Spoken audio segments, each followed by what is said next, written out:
Build creative confidence. Beat the inspiration addiction. Join the Writer's Gym.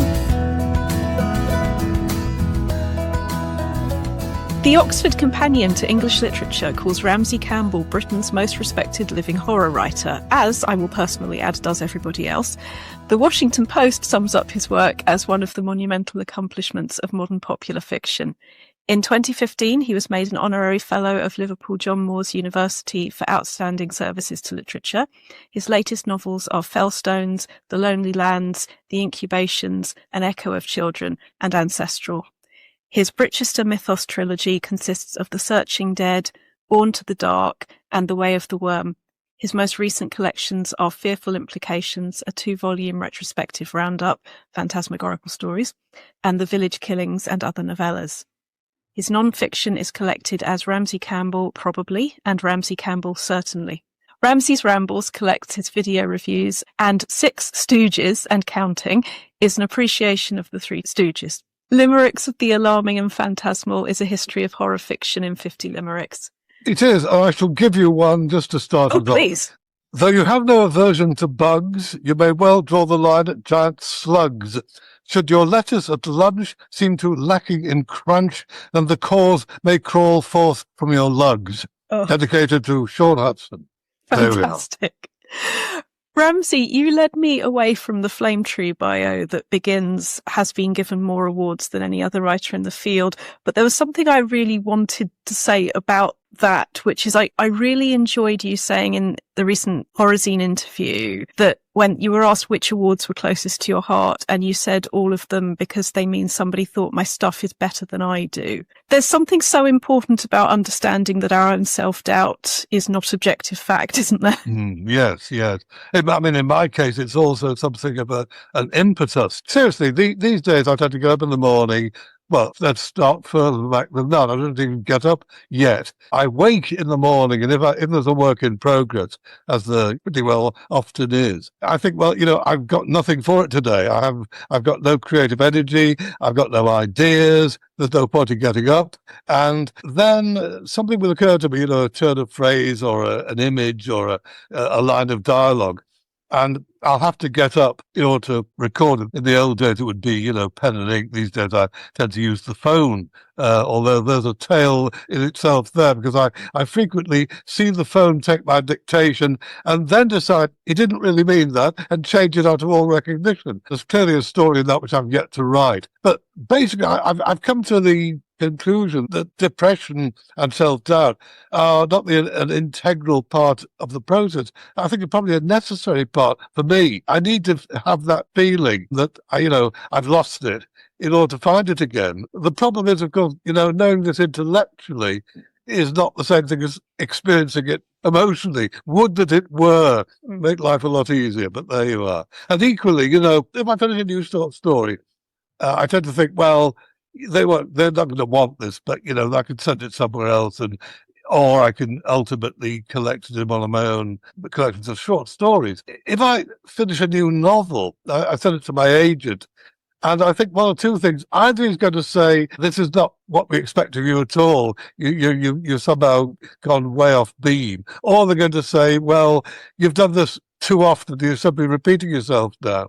And it's not until they say, oh, actually, we like it, that I feel, well, maybe I didn't yet get it wrong after all. And there you are. And do you think that is cumulative? I suppose what I'm really asking is, with the Writer's Gym, we are exactly what that sounds like. We're about finding the regular habits that are right for that individual person, that allows them to keep up their fitness and happiness level within their own practice. That's absolutely what we're all about. But something that I find that I hear absolutely equally from people who have been writing for many years or decades very, very successfully, and people who are essentially picking up a pen to do something that they've wanted to do creatively for maybe the first time, or it's still new. The thing that I hear from everybody is how well phrased those demons are about either. I mean, I've read you talking about is the idea there, or there are too many ideas. We manage to sort of head ourselves up at the pass. Either it's too weird or it's too boring, or there are too many ideas, there are not enough ideas. And I guess for me, that's what I mean by not taking the thoughts in our heads as facts in the world. But I suppose my question is, because you know this about yourself, you know that those feelings are going to be there. It becomes that practice of knowing that you can continue in spite of them, rather than feel like you have to resolve those thoughts and feelings in order to do that. I suppose it's a bit like that, but I mean, I'm not sure it's in spite of. In some ways, it's because of, the paradox. I suppose there's this to be said. As you say, it's cumulative. My impression was certainly about myself anyway, is I needed to think I was good in the days when I wasn't that good. And now if I am that good, I no longer feel it. So it was a necessary part of the process to have the sense that, I'm doing stuff that nobody else is doing back in the day. In order to do it, in order to get going, to take the path that I've followed. But now I've sort of found the path. Well, I feel, oh God, is this the only path I've got, basically? And I almost feel kind of, in particular, locked into a particular prose style. So every so often I will, deliberately find a different voice for, the character's voice, narrate it from the character's standpoint, or even, I've not done this for a little while by now, but over the years, I tend to find something I depend on as a writer. Let's say, for the sake of argument, it's kind of lyrical prose, if you like, which I think, is something I go in for quite a bit. And so I've occasionally deliberately tried to write a very flat style. I mean, the most extreme story called A Street Was Chosen, which is told entirely in the passive voice, as an experimental report of an experiment that only becomes gradually defined by the description. The characters they're not characterized at all. They're simply letters and identities, professions and the like. And the extraordinary thing is I've read that to audiences and I found it works, and people laugh and shudder, even though it's nothing but, a dead account. So these things can work. And I do think that setting that sort of exercise for oneself occasionally, just trying to do something utterly different from your usual practice can be quite fruitful. Not instead of, but as well as. Also, from where I'm sitting, the opposite, that we all have an essential story or stories that we are exploring. We all have essential questions about who we are and our place in the world that authenticity means we will revisit again and again, that we are asking fundamental questions. And I've spoken to you about the influence of childhood and parents and the perception reality gap of what people are saying or thinking, and how we may misread what's going on for immediate family members. And this is something that I've always been drawn to, and I know is of course a huge thing for you, is that, I guess, reliability or not of these adult figures. That's something that horror is such an important place for, isn't it? That we, as children, we are fundamentally vulnerable.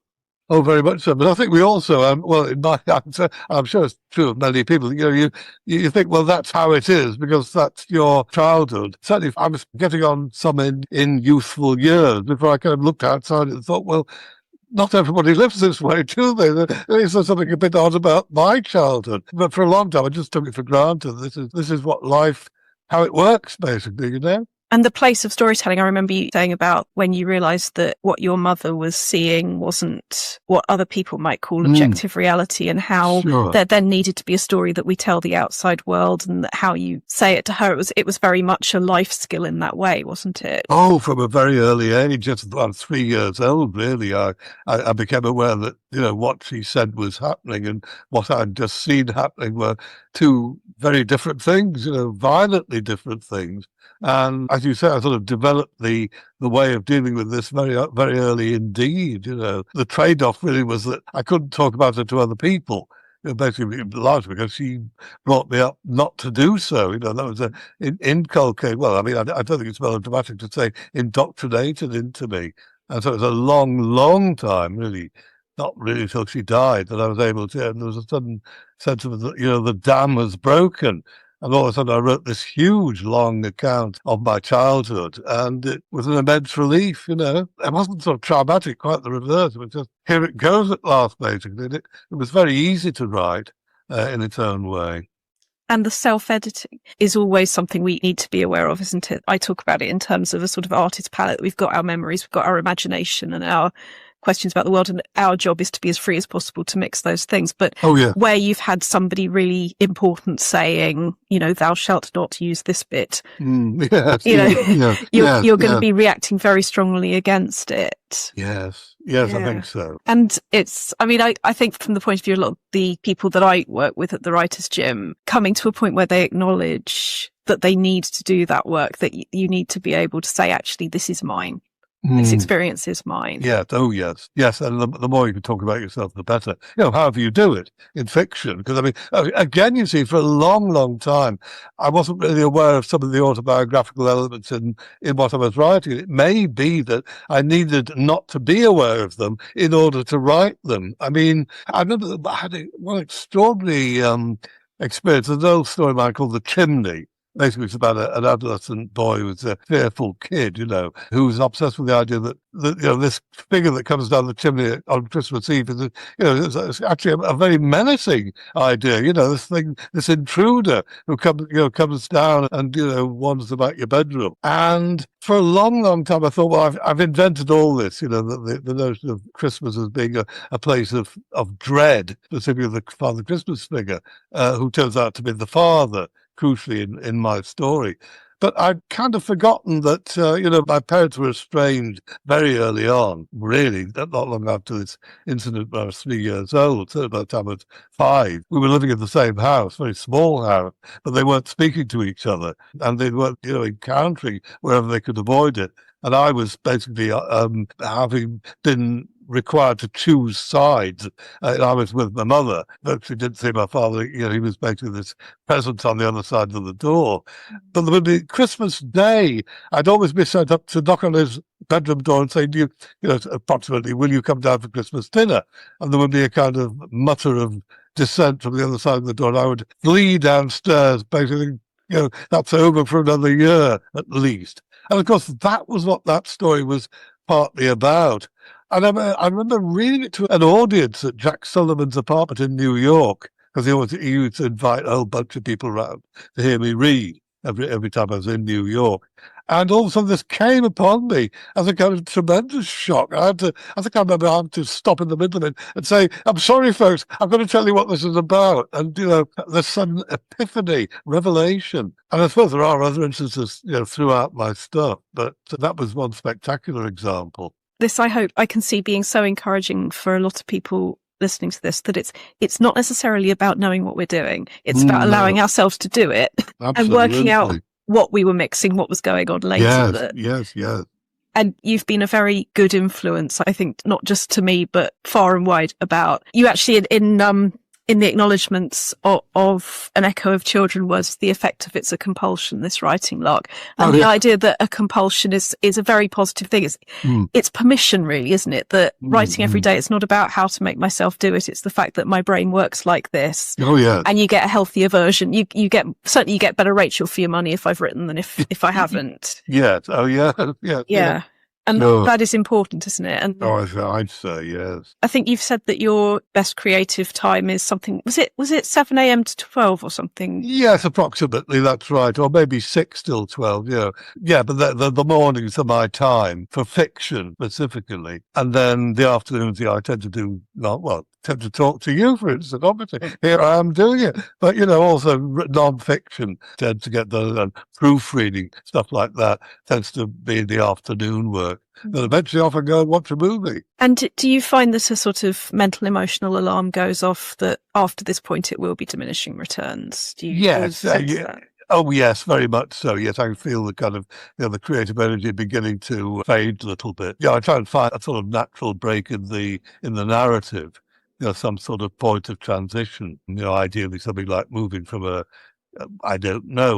setting to a dialogue, something like that is perfect, but things of that nature. There are a couple of tricks I have taught myself is basically before I've completely finished, have a little bit of a thought of a think about what tomorrow's session, how that will begin and what it may contain. Now, often enough, when I get up in the morning, I'll think, well, no, actually, that doesn't work. I'm going to have to do something different or, something related to it. But, part of the process is sorting out the good ideas from the bad. And a more general principle, really, the one thing I have learned is always to develop at least, or compose, I beg your pardon, compose at least the first sentence before I sit down to write. It's leaving notes for future self, isn't it? There's that, but also, I'm not faced with this horrible blank page staring back at me. I've got something to put there, and then, even if I revise it onto the page as I write it, because, the initial idea may not be the best one, but at least it then leads into today's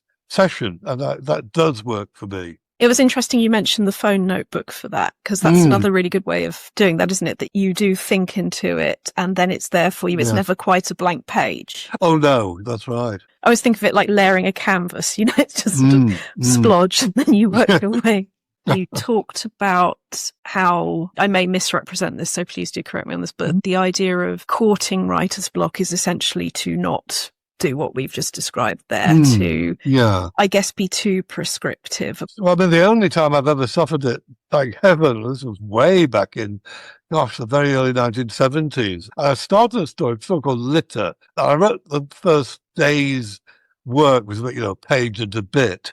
And then the next day I didn't feel, now, admittedly, I had a day job. I was working at the public libraries in Liverpool. So, it wasn't as if I was doing it full time. But the next day, I didn't feel that much like, carrying on, so I didn't. And the following day, I felt even less like carrying on, so I didn't. And it just built up this huge wall between me and the story. I think it was 6 months. I thought, I've got to do something somehow. And what I basically did, I just started it again. Within the story, I actually wrote, I think the line is, that's how the story begins, or this is. And then we restart the narrative. Now, what I should have done was incorporate that first page or so of material, within the narrative. But actually, I'm quite glad I left it that way, because it stands as a horrid monument to what happens if you do, allow yourself to get blocked. I think it was partly allowing myself, not doing because I didn't feel like it. Well, I then discovered, well, you've got to do it even if you don't feel like it. Because, and this is one thing I did discover quite early on, that I can't really tell which material was an effort to write and distinguish that from the stuff that was fluid. Well, to a certain extent, if I could remember which was which, but simply from reading it, I can't necessarily spot where I had to chip it out of stone, as it were. The work itself is the effort is its own justification, ultimately. Yes, and that's another sort of pin badge I'd want to print for every writer out there, is that when something's hard, bloody work and you're not enjoying it, it doesn't necessarily mean it's not going to be as good as the stuff that feels that flows through you and it's out of you and into the world. Exactly. Usually it's a mix of both, Yes, absolutely. But I do think it's something that people do hold themselves back with, isn't it? The idea that inspiration is actually a goal in itself, rather than the perspiration. Oh, absolutely. And the other thing is, I think it's probably a good bit of advice is, don't get lured away by the sort of will-o'-the-wisp of the next idea. You're writing a story and then, then you get an idea and think, my God, that's a good idea. I've got to write that one. But the trouble is, of course, that will take just as much work as what you're working on now. The idea, that lights up your brain. But then there's the dimmer portion, if you like, of working it out. There's a couple of things potentially going on there. Can I ask you about that? Because, for me, it's about the fake ending. It's about, I know it's important to do something that is an ending for this, even if the ending is not remotely like the ending that I want to eventually have. If I've given it an ending and a nice shiny other fish in David Lynch language has gone past and I want, right, we're going over there. Yes, I can absolutely go over there as long as I have parked an ending on this and not just gone, I'm bored, I'm off over here, or ooh, squirrel, I'm off over here, Yes. Is that making sense? That for me feels like an important difference, that you give it an ending. I must admit, I wouldn't risk that personally. I won't go to the next one till I finish this one. At all? No. I think I only not even a key word, not even... Oh, yeah. Oh, sorry. I'll write the ideas down and develop the idea. but I won't start writing it as a narrative. I won't start that new story. But, oh, yes, I'll certainly amass all the material alongside doing whatever the story in progress may be. That's for absolutely sure. The only time I've ever done what I just said I would never do, was way back in the first book of Lord. I was 16, and I was writing the actual story, The Inhabitant of the Lake, which is title story of my first book, in fact, first published book, I should say. I'd only done a couple of pages on that, I think. And then what happened was August Derleth had bought my first short story to be included in an anthology, and he'd revised it somewhat, with my permission. He said he needed to edit it a bit in order to publish it. Well, all right, fair enough. I mean, subsequently I edited my own stuff, which he was happy for me to do. But in this instance, he sent me a carbon back in the old days of typing paper and carbon of his version of my story, and this kind of inspired me. I thought, that's the way to do it, but I'd like to do that in my own way, and I immediately flipped to another story that I was planning to write and abandoned the one in progress and wrote that. It was an extraordinary sort of liberation. I was doing stuff that I hadn't previously done in those stories. It was a lot looser, actually, a lot more relaxed in some ways. It's not a great story. A story called The Rendon of the Veil, but it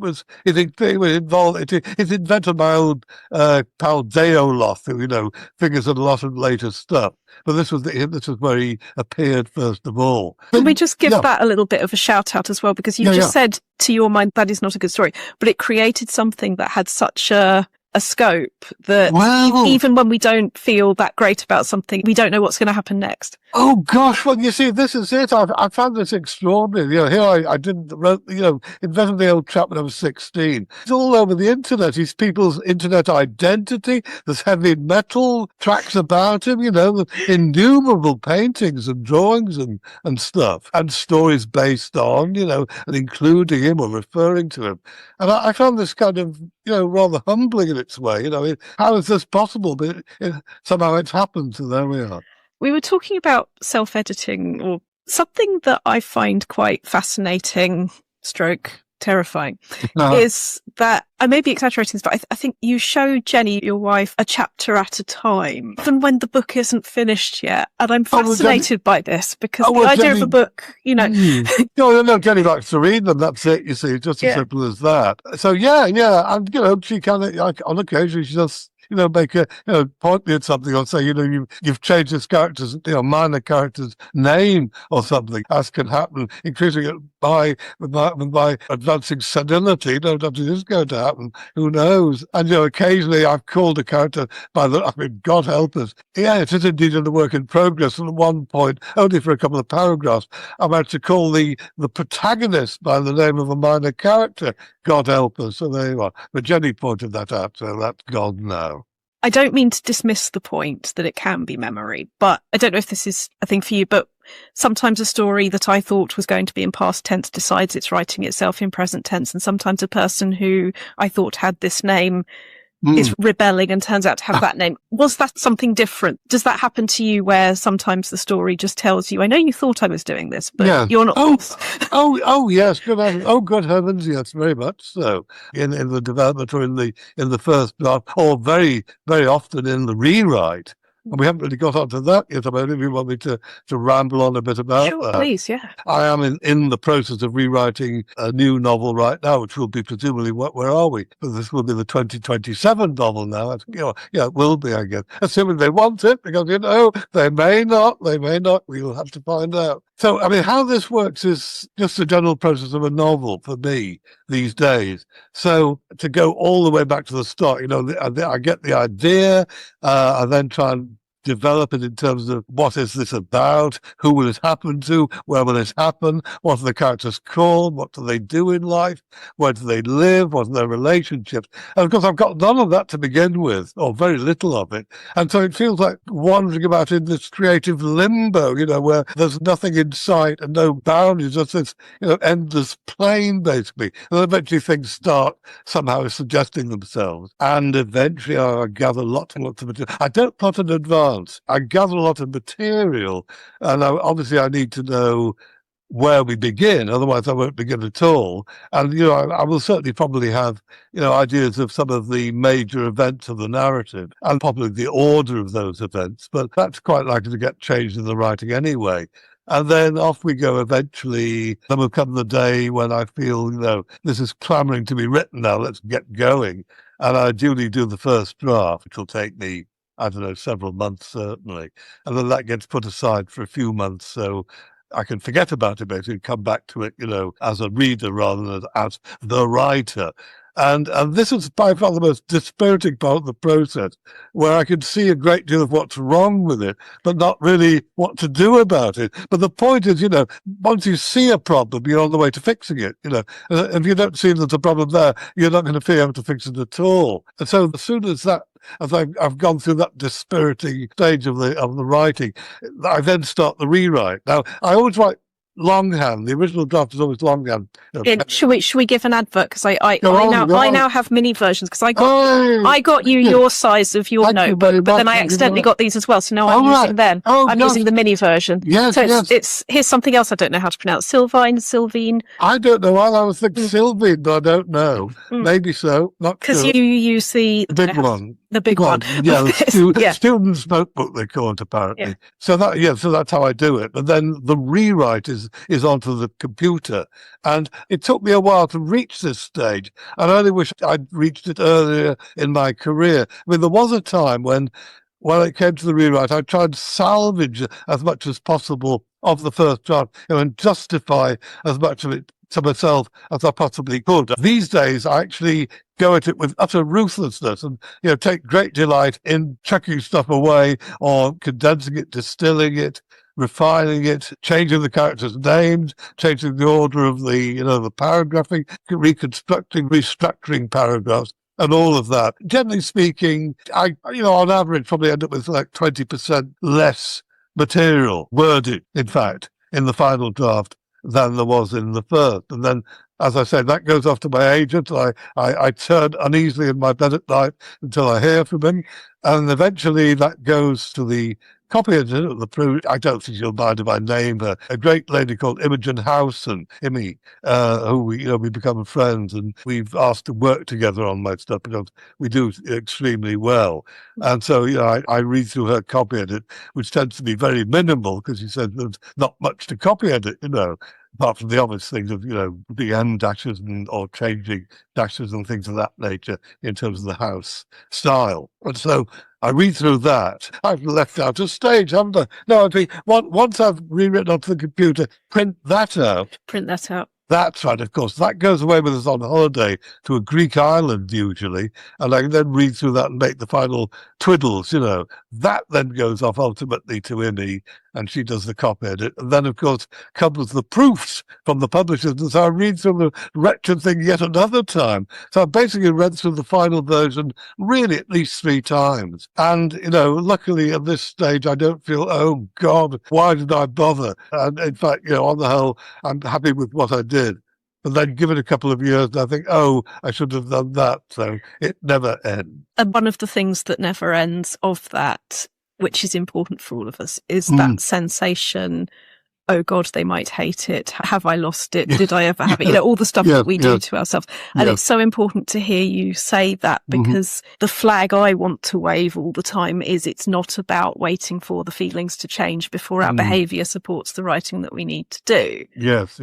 The thing that got in my way with that wasn't so much depression as anxiety. And when I hear you talk about depression as I think I've heard you say sort of companion or necessary aspect, that it is part of how everything operates. Yeah. My thing that stopped me, that I continue to know can stop me if I don't recognise it, is relationship with time generally. The anxiety can say you're meant to have done everything by now, hurry up, Yes. and I don't know what to do first. And that for me could be a massive example of overwhelm. Now obviously everyone's examples will be different, but I'd love to ask you about how you talk to yourself in whatever version of sort of the daily, because I know you are king of write every day.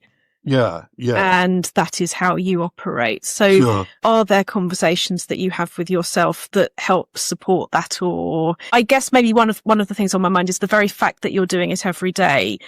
From where I'm sitting, it looks like that means that you've managed to say to yourself, it's not about feeling like it's all going to be okay and brilliant before I do this. This is how I invest in it being its best self. Well, I think the thing is, I've reached the conclusion that, a story has to take as long as the story takes to write. I don't, well, very seldom work to deadline. I mean, it might be for an anthology, but basically I do a novel a year, and everything else, whatever else I can fit in between the various stages of that process, gets done as well. But when I say I write a novel a year, obviously it doesn't take me a year to write that novel. It takes me, well, I suppose when I think about the amount of time given over to it, it probably takes about 7 to 8 months of that year. That is not any kind of a hard and fast rule. Luckily, the publishers are not on my back saying, we need this by next week.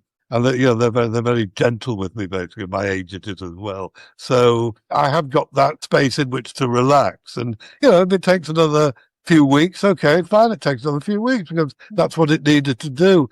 And so I think I can relax with that. And I don't really need to tell myself, oh, hurry up, or, you don't have to hurry up. I think by now I know that instinctively. And there's something that feels quite seasonal, maybe, about that your process has its phases. So there's the practice and there's the allowing that. Yes, I suppose, funnily enough, when I think of what you say, seasonal, I thought that's right. I mean, really, when I think about it, the novel tends to get started, the first novel tends to get started in early autumn, really, probably. So it sees me into the darkest stage of the years. Maybe that's important too, I don't know, it never occurred to me. I wonder if it is, because I'm interested in how the stories that we tell ourselves about ourselves create our reality. And it's a bit like when you talk about being agnostic. Yeah, maybe agnostic might be it. Yeah. Because I was brought up Jewish, where it's not, do you believe this? It's not, do you believe this literally happened? You're not defined as Jewish because of what you believe. It's cultural, and it's what it's do, and the word is observant and things like that. And so for me, stories weren't about, did they literally happen? They were about, how does this story speak to me about my life and how I sort of show up with other people in the world, about my behaviour.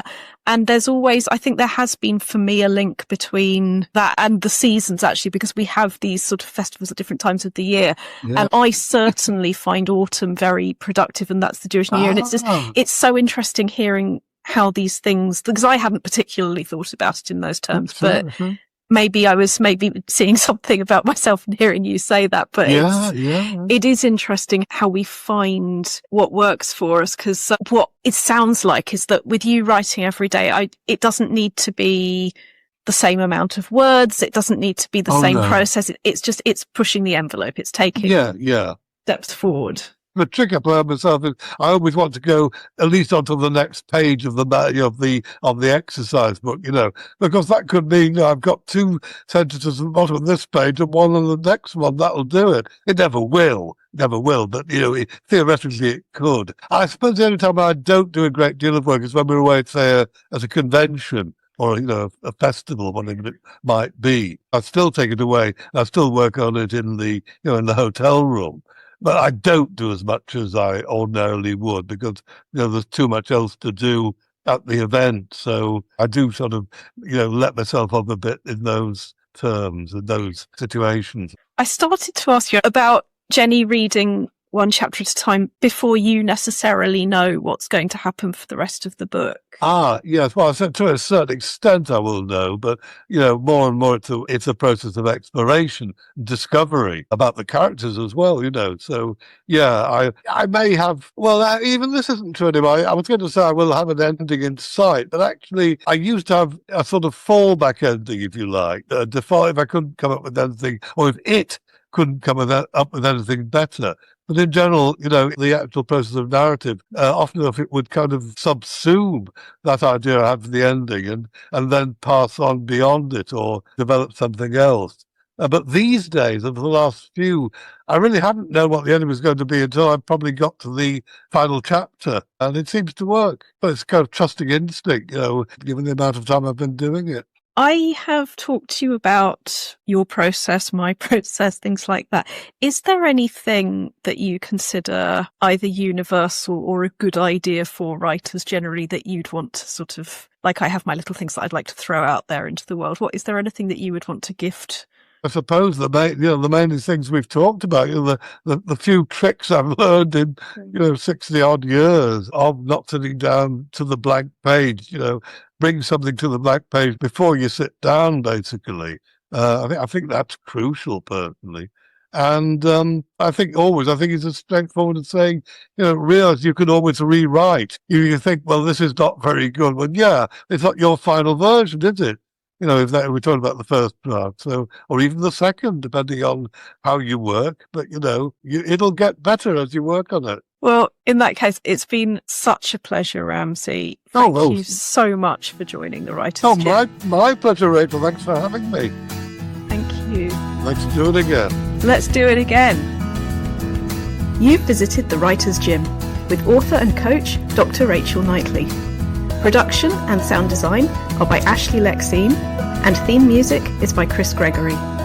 To join a Writers' Gym workout online or in London, as a guest or as a member, visit writersgym.com or email thewritersgym@rachelknightley.com.